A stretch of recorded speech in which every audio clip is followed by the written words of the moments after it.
Let's take a look at section 3.2, which is solving systems of inequalities by graphing. This should be review. So what is a system of inequalities? Just like a system of equations, a system of equalities is a set of two or more inequalities with the same variables. Our solution to a system is not just an ordered pair or an ordered triple. It's a bunch of points. It's the set of ordered pairs, plural, that make both inequalities true. The solution set is represented by the overlap of the graphs. Recall, when we're graphing inequalities, we have to watch for our boundary line. Is it solid or dashed? And we also have to watch for our shading. Remember, all inequalities will have shading. The region that the shading overlaps is where our solution will be. So let's take a look at our first example. This one is super nice. Both of our inequalities are in slope-intercept form. So if I graph the first one, and that'll be blue, we have a y-intercept of 2 and a slope of 2. Remember, we don't want to just plot a couple of points. We want to plot a variety of them. And then we want to use our straight edge to connect that boundary line. That boundary line will be a dotted boundary line for that first inequality. Remember, we then need shading. So I'll use a test point. I can use 0, 0. So I would have a 0 less than 2 times 0 plus 2. And that would be a 0 less than 2, which is true. So I'm going to shade everything over here. Next, I'm going to take a separate color because this will help me visualize a little bit better. And I'm going to use orange. Again, already in slope-intercept form. My y-intercept is -3 and the slope is -1.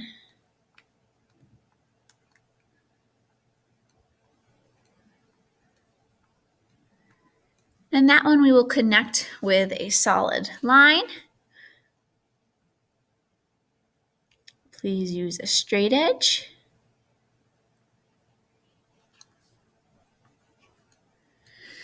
And we'll do the shading for this one. 0, 0 will work. So I get is 0 greater than -3. And that is true. So if 0, 0 is over here, that means everything above that orange line. So now what I look for is the overlap. And I'm going to darken that in. So I'm going to use a dark green. Where I see orange and blue is in this sort of right section of the X that was created. And I'm going to darken that in. If you're just using pencil, just really, really darken in the area where the overlap is. So now I know my solution set is anything in this green region. So 3 possible solutions. Well, 0, 0 certainly works. I could also say 3, 1 or 5, -2. All of those points are in my green region. Remember, you can choose anything on the boundary line as long as it's a solid line. So anything on the bottom half of this yellow line would work, but we could not use the blue line because it's dashed. All right, let's look at number 2. Number 2, we'll do the same thing. I'll take 2 colors and let's graph the first one. Remember, this is absolute value. So for absolute value, 2 variables, that's going to be a v that is down at 0, -3, our translation of down 3. And our slope says to go just up 1 in both directions. And it'll be a solid v. And again, use your straight edge to really extend that v. My shading, I'll plug in 0, 0 because that is not on my boundary line. And I get is 0 greater than -3. That is true. So that means my shading will be within the top of the V. I'll now take orange And graph the second one. Again, super nice. These have all been in slope-intercept form. Remember though, if you have to rearrange it, watch for negatives when you multiply or divide.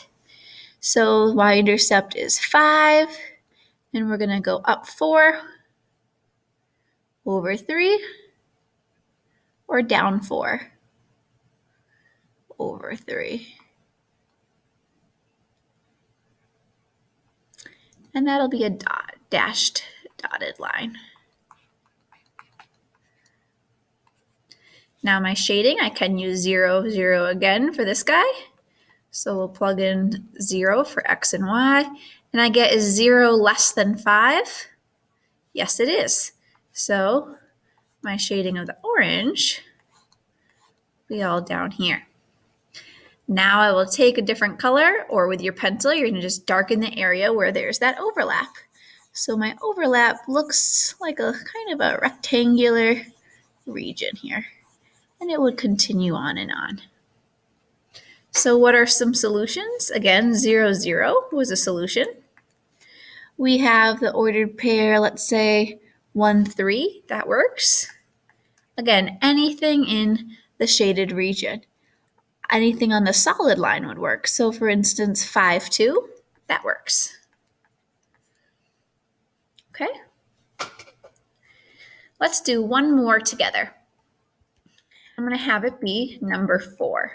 So if you notice, number 4 has 3 inequalities. So same deal. We're going to graph all 3, but we just need to remember to look for the overlap of all 3.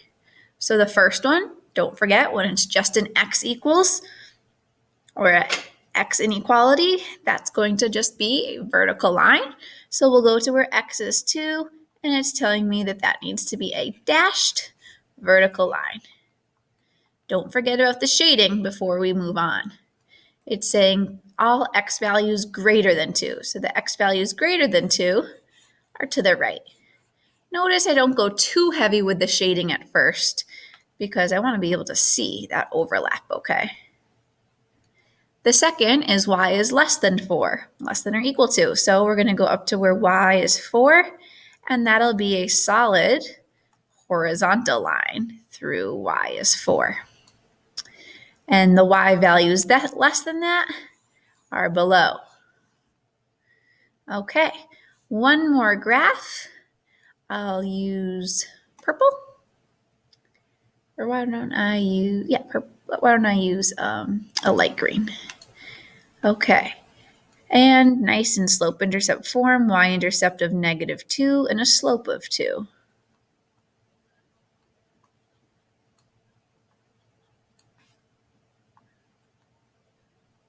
And that'll be a solid line as well.